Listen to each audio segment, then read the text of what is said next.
department at the Rockets were sitting around like, what do we do? This is so awkward. They got the most incredible idea. Well, write happy birthday, Russ. 1 exclamation mark, not 4. Instead of putting him next to the cake, we'll put him on the cake like a candle. Candles burn out. No one hates the candle. They're just gone. Russ will just burn out and go. Nobody will be upset. Win-win all around. A+ for the tweeting department at the Houston Rockets. The tweeting department. Awesome. The tweeting department. I don't really know how that works. I think that's how it works.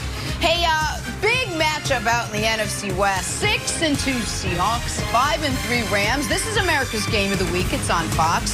Seattle coming into this one as the underdogs. It's unfamiliar territory for Russell Wilson. But it was Russ who turned the ball over 4 times last week, and it is his defense giving up more than 30 points per game.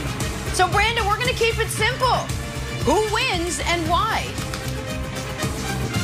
Look, you don't have to ask me that question, Jenna. I'm always going to go with the team that I picked to win the Super Bowl, and that's the Seattle Seahawks. But it will be a really good game. This comes down to one thing and one thing only, and that's Russell Wilson. I love him. He's the ultimate competitor. He's still leading in the MVP discussion, but he has to protect the ball. When he protects the ball, they win. He can't turn it over. Like, we know what this team is. The team don't play really good defense. They like to run the ball. They also like to take shots. It's super simple football, right? So now, what are they doing to try to combat their struggles on the defensive side? Well, they're starting to blitz a little bit more. You know, I talked about this week in and week out. Look, they do the same thing over and over again. When you look at the Seattle Seahawks, everybody know what they're going to do on the defensive side. They're so predictable. That's why they're getting gashed. So the last 2-3 weeks, what have they been doing? They've been blitzing a little bit more than anybody in the league. Almost 50% of the time, they're in cover 0, they're in cover 1. And that's a problem because Sean McVay's on the other side. And he's looking at it like, that's how we just lost against the Miami Dolphins. That's literally how they lost. He could not find a guy, an outlet when the Miami Dolphins was blitzing all week. That's all they've been working on. Yep. Throwing extra pads, extra defenders in the lanes, the passing lanes against Goff, making him get the ball out quick. So it's going to be an interesting game, but I'm never going to go against the Seattle Seahawks and Russell Wilson, Nick. So I will occasionally go against Russell Wilson, but not this week. So here's what we know about Seattle.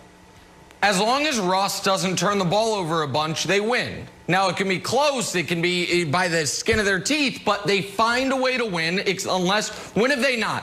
Arizona, 3 turnovers. This past week, 4 turnovers against Buffalo. I don't think Russ is going to have back-to-back horrible games, so I do like Seattle. What I am more interested in, to be honest, is, are the Rams good? So you look at their numbers, they got 5 wins. They have the #2 pass defense, the #5 rushing defense, the #2 overall defense, and the #2 scoring defense. You say, okay, at the very least, they're a great defense and an offense that has its moments. But then you look at who those 5 wins have come against, and you're like, okay, Dallas in week 1, Philly, who's a mess, the Giants, Washington, and Chicago. And I know Chicago has 5 wins, and I picked them to make the playoffs, but I look like an idiot, and that offense is the worst in the league. So it's the Rams have 5 wins, but they don't have a good win on their ledger yet. So how good are they? So what I anticipate in this game, Wilds, is both defenses look bad. Seattle's defense looks bad because it is. The Rams' defense looks bad because it's up against Russell Wilson. And the Seahawks find a way to win. There is a little bit of a concern because the Rams have the extra rest here. But I think Seattle, in a close game, a close high-scoring game, finds a way to win in a game that Jared Goff looks good but doesn't win. Yeah, so I think that's the issue. It's always like they'll find a way to win, and we know how they'll do it. We know it'll just be Russell Wilson pulling something out and throwing the ball all over the field, and occasionally the other team will catch the ball. But Brandon, for you, you're so confident at this point. It's on the edge of dangerously confident. And I did a quick Google search. I'm like, who does this remind me of? And I went, Captain Edward Smith. You know who Captain Edward Smith is? He's the old he's the captain of the unsinkable Titanic. And he was so confident, like, let's just keep on going. No worries. I'm so strong. I can get through anything. I'm going to read you the teams that give up the most points in the league. And you tell me what the sort of like the common denominator is on all these guys. I'll give you a hint. It's not that they're going to the Super Bowl. The Dallas Cowboys are the worst. Jacksonville, second worst. Then Seattle, who are going to the Super Bowl. Then the Texans. Then the Lions. Then the Jets. So I'm not saying you're wrong, but I'm just the guy. I'm not the captain of the ship, but I'm the guy with the periscope being like, hey, Captain, there's like a monster iceberg ahead. There's a monster iceberg. But you're also, so if you want to, like, you know, navigate a little bit of, okay, here we go. Let's drive right to it. Go for it. But you're also the guy, when we open up the show, that just jumped on Nick about Phillip Rivers and take integrity. So what do you want me to do, Wilds? I picked these guys before the season. Do you want me to have take integrity or not?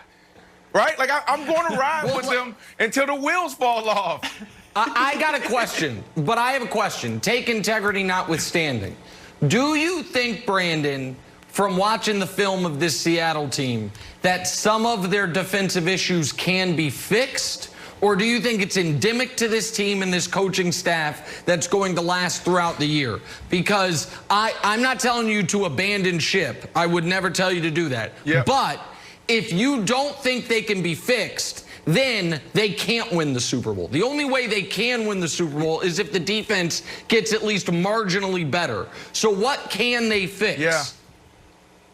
Yeah, I think your take on your original take was absolutely right.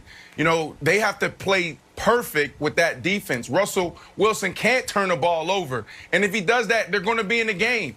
And, you know, probably 60-70% of the time when he's in the game, he's going to come out victorious.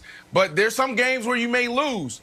And you can't hang your hat on that to win a Super Bowl. So you're absolutely right. Like, that defense has to figure out a way that change some of those things that were, well, some of the issues that they have where they're just absolutely getting gashed. And I think because they're implementing the blitz now in the last couple of weeks, they're trying to find a new identity. They're predictable. Okay. They have nothing in the secondary. They're banged up. So they have to find a way to get home. And it seems like that's what they're relying on. But that could be really dangerous because now you're putting this banged up secondary and guys who are just average in harm's way because they're playing cover 0 and cover 1, Jenna. So now if the blitz doesn't get there, now you're going to see some even bigger plays and bigger chunks.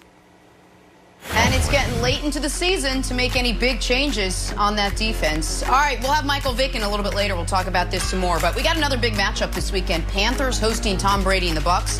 Carolina quarterback Teddy Bridgewater ready for all the tough questions. Take a listen. Eddie, why are you wearing that?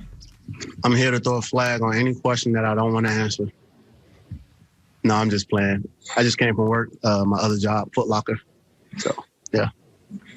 Mike, Solarte, you want to ask the next one?